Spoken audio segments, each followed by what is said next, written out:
I remember that one of the first things I had to get used to within a few days of us moving to Jamaica was the fact that I was going to have to wear a uniform every day. Schools in Jamaica the students all wore uniforms. The boys' uniforms were khaki pants and a short sleeve khaki shirt, collared shirt. And the girls' uniforms were typically dresses. And the irony of this is that Jamaica, being a fairly small island, large for the Caribbean, but small in comparison to most places in the world, has a constant breeze. And we were in a part of the island where that breeze was very strong because we were close to the top of a hill. Monroe College and Monroe Prep School, which is where I went to school, they're set in the hilly part of the southern part of the island, and so there was nearly a constant breeze. And so I was wearing a dress. I'd grown up going to school here in the U.S. in California, wore shorts probably 80% of the year and t-shirts, and didn't ever have to worry about what my skirt was going to be doing in the breeze because California just didn't get a whole lot of breeze.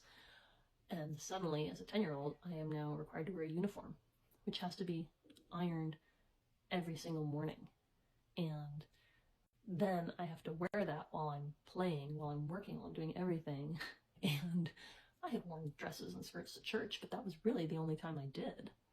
And so now I'm wearing it every day. And because it's such a humid country, because it's so warm and humid, the material is lightweight, it's not heavy, so it just blows wherever. So here's a 10-year-old having to learn for the first time ever in her life how to keep a dress, a skirt from blowing up over her head half the day, in full view of boys and girls at the school who have grown up doing this and already know how.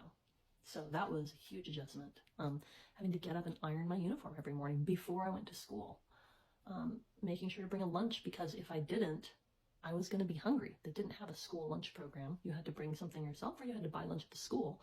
And if you didn't have money and didn't bring a lunch, you were going to be hungry. That was new.